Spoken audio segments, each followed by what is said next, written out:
We have reached, not that, we have reached the part in our show, our our pre-recorded interview segment with the lovely Ernie Lewis.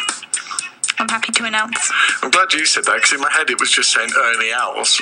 Ernie Owls? Yeah, we're going through the golfer. No, Ernie Lewis. This is the interview of Ernie Lewis. It's going to be on for about 27 minutes and 29 seconds. But it's a great little interview. Me and Emma really enjoyed talking to him. We did. He's a fab guy. He is a really nice guy, and it was good fun. And thank you very much, Ernie, for getting up at 6 o'clock. You did say you didn't manage to get back to sleep afterwards, and now you're teaching the kids. But thank you very much for the interview. And here is without any further ado on StudyVoxFM.com.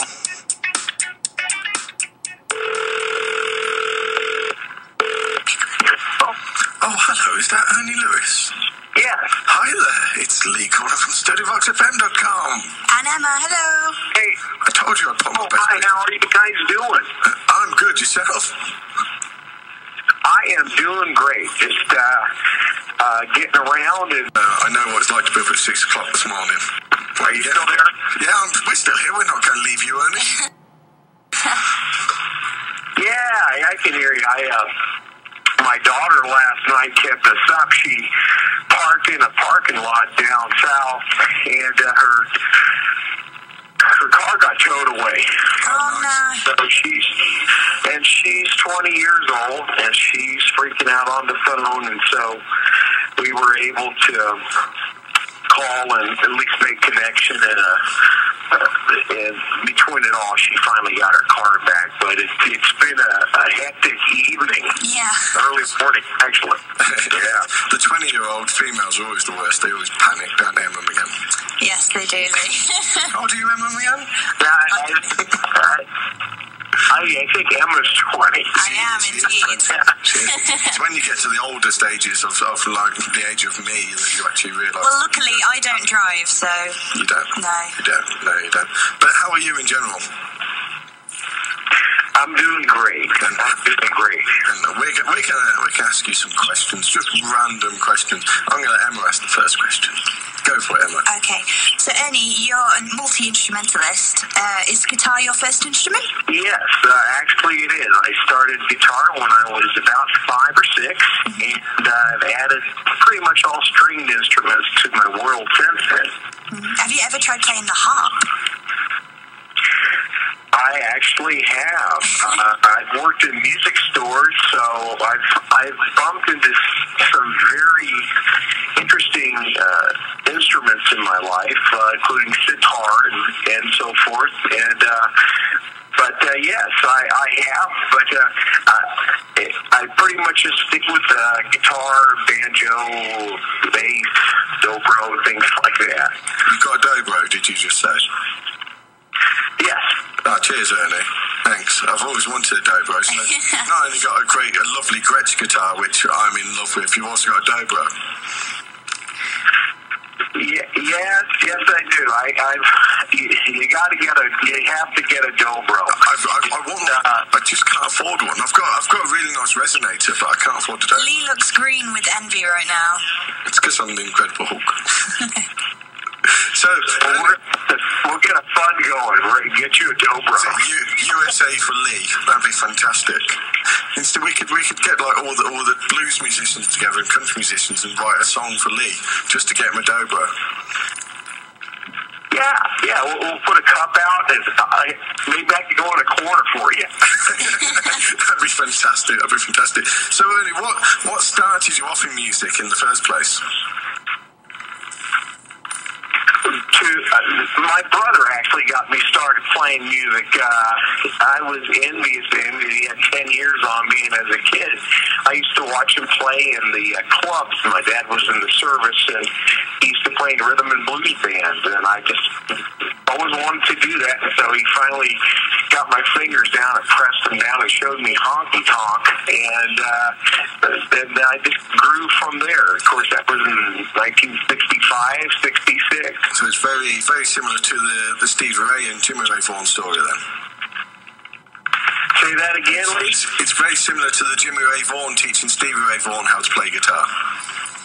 Absolutely, yeah. And, I lost my brother a couple of years ago. Diabetes took him, and one thing I'm holding on to, I'm just basically holding the guitar for my nephew. It's going to be held down, but I kind of feel that every time I play his guitar, and I try to play it on a lot of my recordings, it's just kind of, he's still with me, you know? Yeah, I know what you mean, coming from that one. I know there was, we lost a good friend of ours last year now, who was an amazing ragtime guitarist, and every time he's got a beautiful 40-year-old guild, and it's gorgeous, and every time you play it, it's just like you're connecting with him again.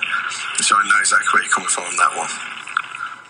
That's very nice. It's very sentimental. It just means a lot. Yeah, I know. You do tend to find that you do have certain guitars which you do have a sentimental attachment to.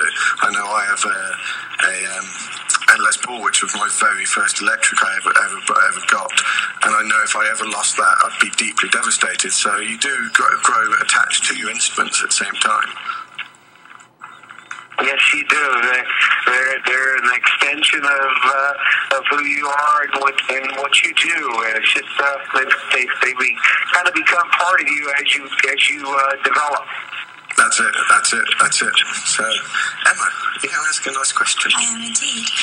So, Ernie, as an unsigned artist yourself, could you give any advice for all of our listeners who are trying to get out there themselves with their own music? Have you got any advice for them? Absolutely. Keep your head up high and keep working and plugging away. That's what I've been doing since I was a little kid, and until I'm gone, I'll just keep doing it and just believe in yourself and let your artistic expression flow. Those are wise words, definitely. Very, very, very wise words. So what do you actually do when you're not playing music then, Ernie? When I'm not playing music, I'm teaching junior high school, raising kids, and being a husband and a son. My mom's still here, and just enjoying life. So what do you teach at high school then? I teach in middle school, which is a junior high school, 7th and 8th grade, technology. Oh yeah, technology. As in information technology, or... Yes, pretty much all of it. I teach in a tech lab. It's a science lab where the students come in. They learn a little eyedropper full of information as they come, whether they're going to work in the aerospace industry or work with. We even actually have a little music section where they learn about MIDI and so forth. They learn about. It's just it's a very nice situation. I feel very blessed to have a job. Do you find that the kids can be a handful sometimes? Yeah, handful.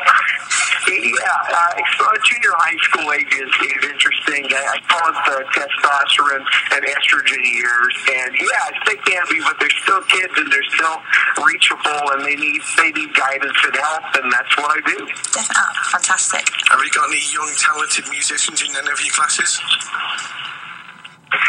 Say that again, Lee. Have you got any young talented musicians in any of your classes? Telecommunications?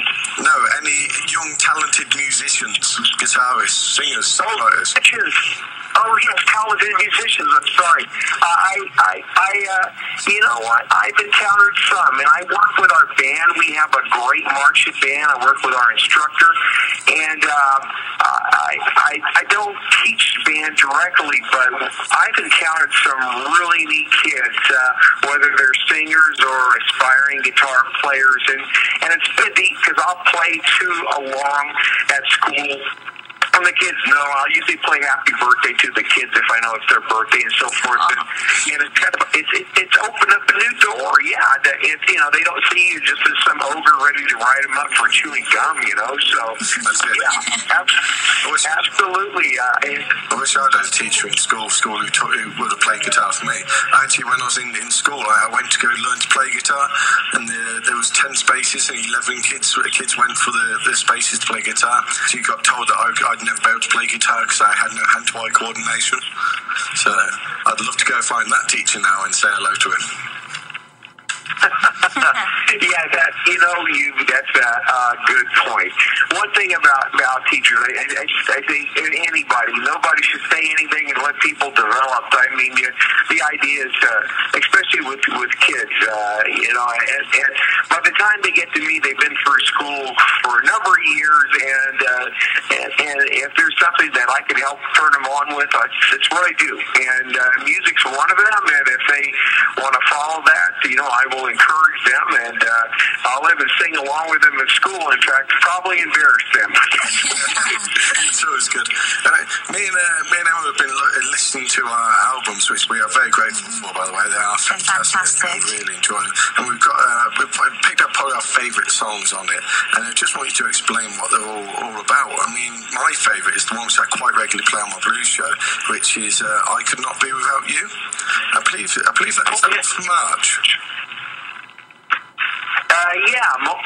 Absolutely. My wife's name is Marge, and most of my love songs are dedicated to my wife, and that's one.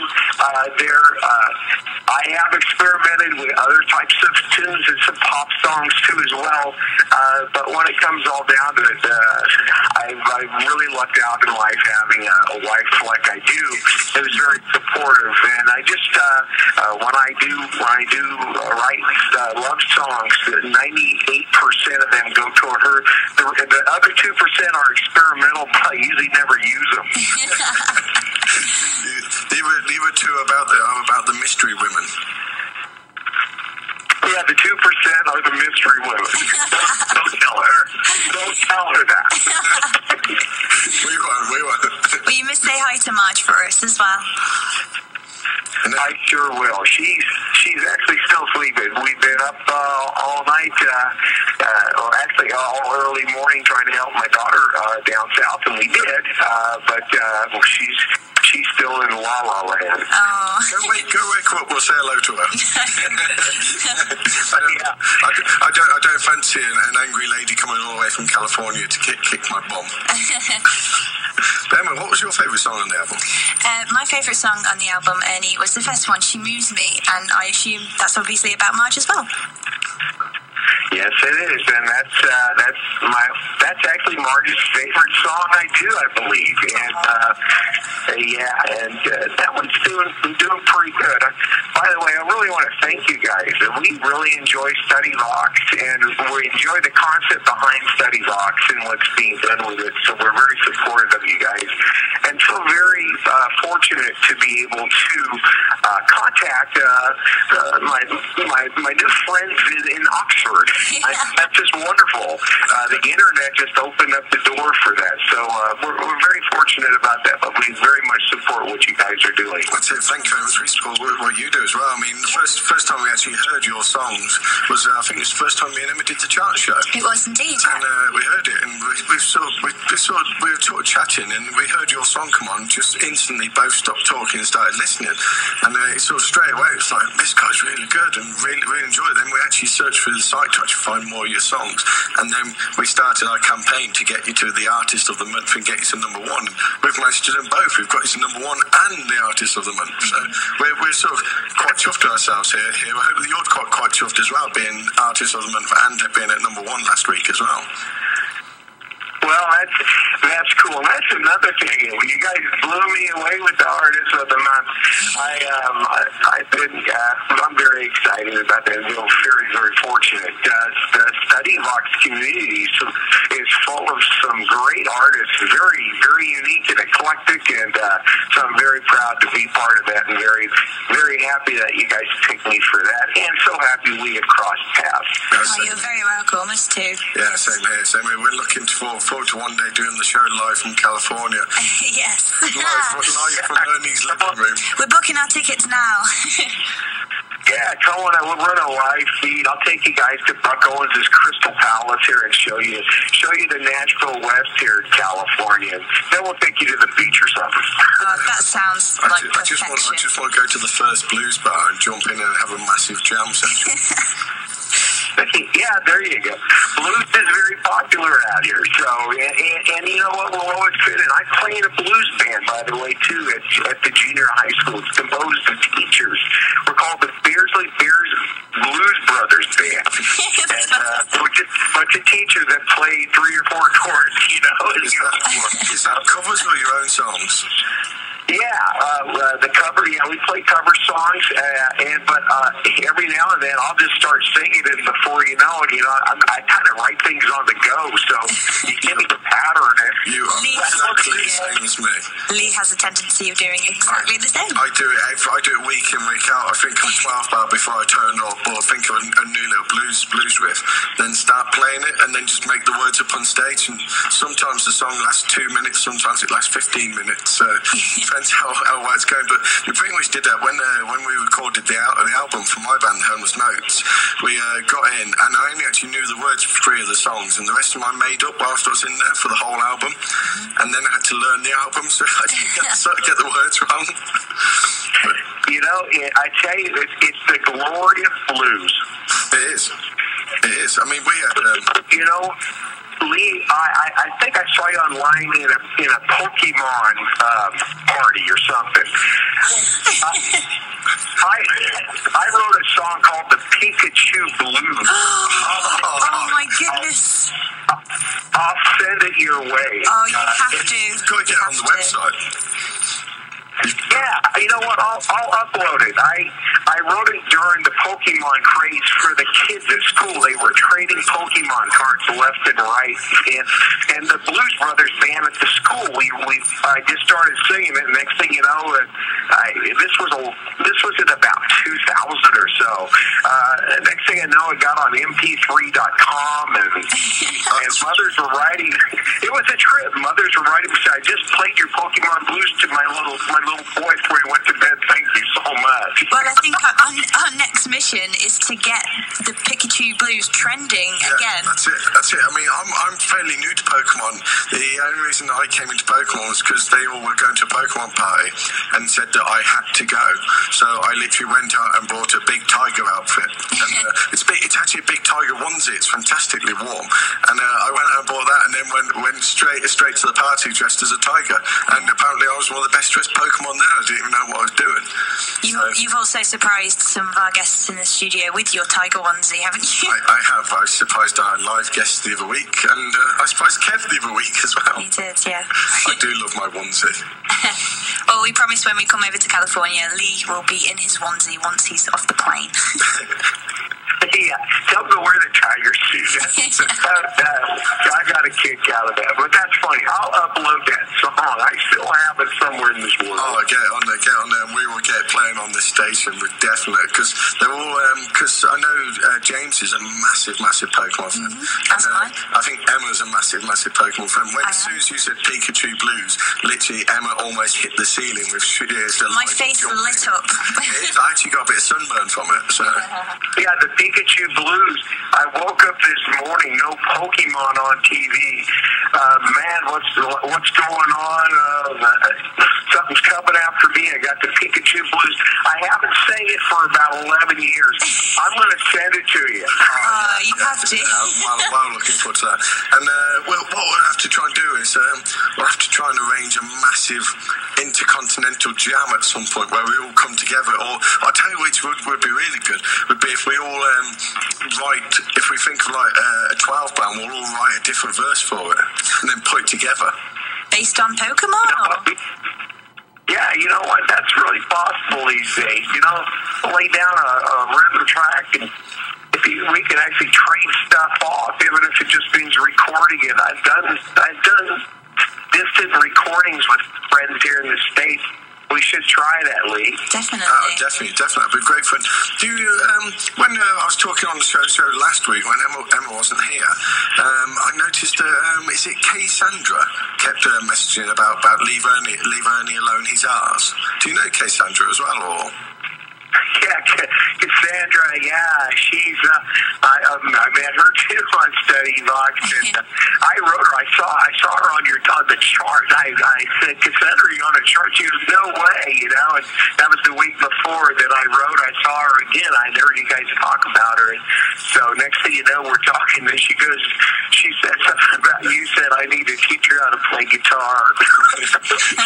I may have said something. No, I may have said something. I didn't say much. Apparently she's got a really nice Gibson though, from Gibson Gold Top.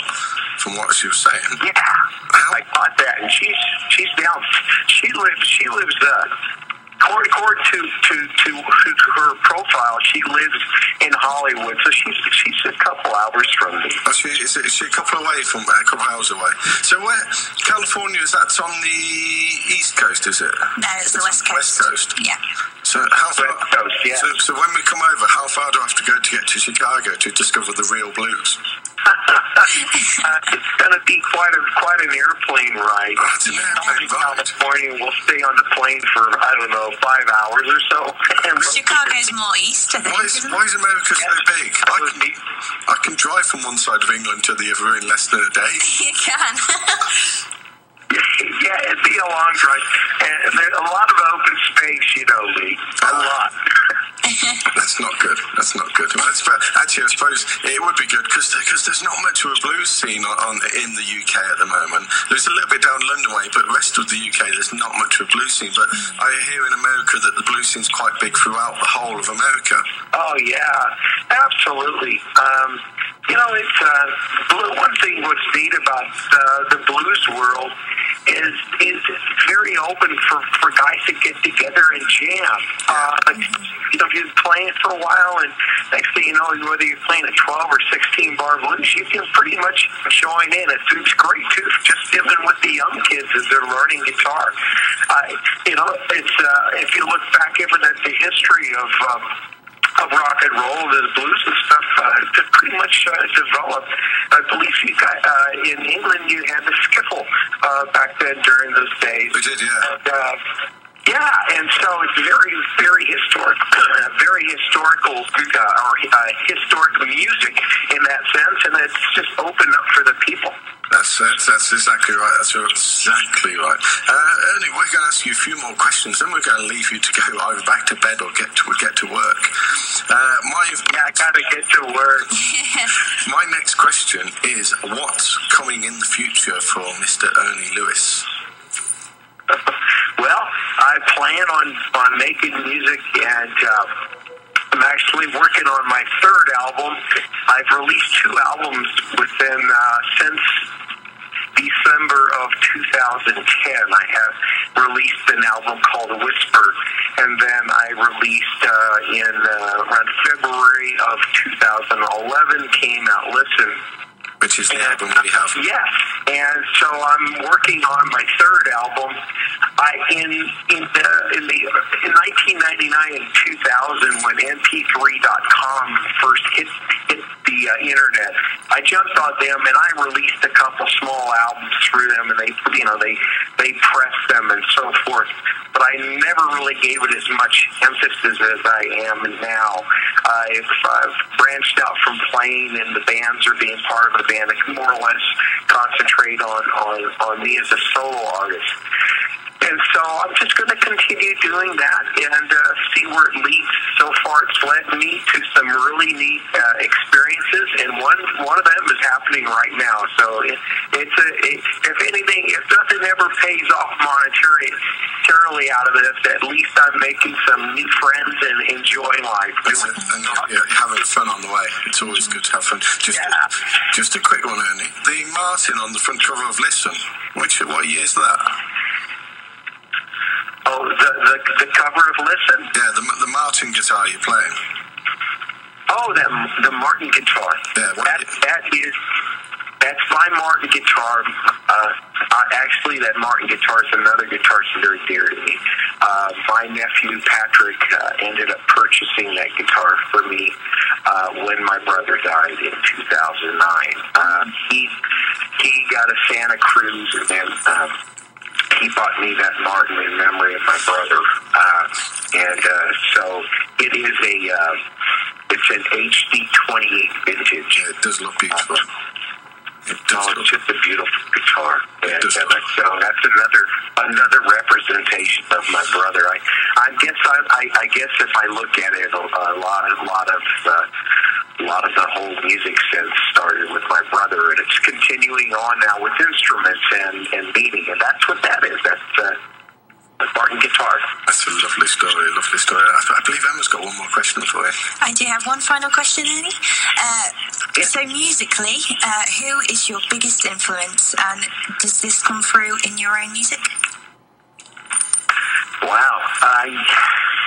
I guess I would have to say my biggest influence, if I look back right now, would be my brother.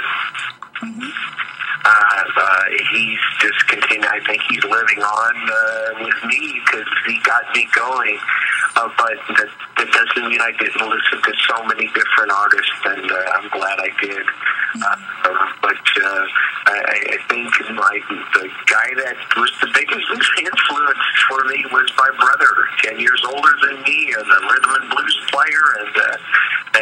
But I've managed to be so lucky and meet different musicians along the way. And I played for 28 years in a group here called the Moosehead Band. I played with a gentleman by the name of Kenny Walters, and he was also a very big influence with me because I played with him so long that a lot of the styles and some of the riffs and stuff developed along with him too as well. But I'd have to say he's my brother. Oh, that's beautiful. Fantastic. That's fantastic. So, anyway, Ernie, thank you very much for talking to us. It's been an absolute pleasure. It has been a pleasure. Well, Lee and Emma, thank you so much for calling me, and enjoy your day. And I look forward to talking with you again, and maybe chatting on the internet. I'm going to find that Pikachu Blues and send it your way. I'm looking forward to that, taking the internet by storm. Yeah. Pikachu Blues. That's it, and hopefully one day we will meet face to face. We'll try and arrange for StudyVox to pay for you to come over here. Yeah. And we'll have it.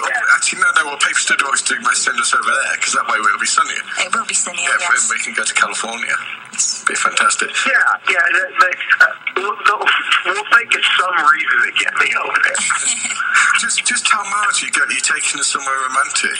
Just don't tell you're taking us to England, because it's not very romantic. Well, I went online and I looked StudyVox, the headquarters up, and I found you on Google. And then I went ahead and looked through the surroundings in Oxford, and I actually would love to come over there. The village of East Hendred is absolutely gorgeous. It's a beautiful village. It really, really is, isn't it? It's made even more beautiful by the presence of me. It is indeed. And Emma. Well, I guarantee you, if the chance comes, I definitely would love to meet you guys, and we can sit down and visit and share stories and play some music. Fantastic. That'd be fantastic. Well, thank you very much, Ernie, and have a lovely day. And keep those kids in line. So much, yes. And I wish you guys all the best. And yourself, Ernie. Good luck for the future, and hopefully we'll meet up someday. Well, he's got it. We'll catch you on StudyVox FM. That's on StudyVoxFM.com. Thank you, Ernie. Thank you, Ernie. Take care. Bye-bye. Have a great day. You too. Bye-bye. And we're back. We are back. The lovely Ernie Lewis there. That was the fantastic Ernie Lewis. He has just texted us in to say, I hope you're enjoying your dinner. He can see us on the webcam enjoying our dinner. Hi, we are enjoying our dinner. It's lovely. I've just slaved away. Complimentary of Lee Evatt's lemon chicken. Lemon and lime chicken with a pasta. It's actually quite healthy for once. It's all luxury here at StudyVox. It's a lot healthier than what we normally eat. It is, definitely. Really, we did warm up with crisps and dip before, just to make sure our stomachs were ready for the decent food. Yes. So just to make sure. But it's working well. I'm still holding my knife and fork. Yeah. If you're at home and you're eating your dinner, tell us what you're eating. Text us on 07786200690 and start your text with the words StudyVox. And thank you for the message, Ernie. It was actually really nice. He says the interview was a highlight of his life. Ernie, you were my first telephone interview. He was my first. Was it your first telephone interview? He wasn't, but... Who was your first telephone interview? My first telephone interview was... It was somewhere... I've done a telephone interview before. And you interviewed them you interviewed them? Yeah. Good work. I can't remember who it was, but I'm sure I could. That was my first time. But anyway, and what a way to start. this one was better. Stateside, this was fantastic. Really good talking to you, and I really enjoyed listening back on the conversation as well. And like we say, hopefully your friends in America will chip together and buy me a Dobro, and hopefully our friends over here, or StudyVox, will chip together and give us the money to fly you over or fly us over to California. Oh, we should go over there, right? Yeah, definitely. We could do the show live from California, like the BBC Radio 1 do. We can just do live from California. The Emma McGann and Lee Show. We could make it a summer to remember. That was it. High five. Sneaky. If I had the bugle in my hand, I would blow it now. A summer to remember. Right. By Tuesday Paradox, you're at number 10. At StudyVoxFM.com. Keep listening. Thank you.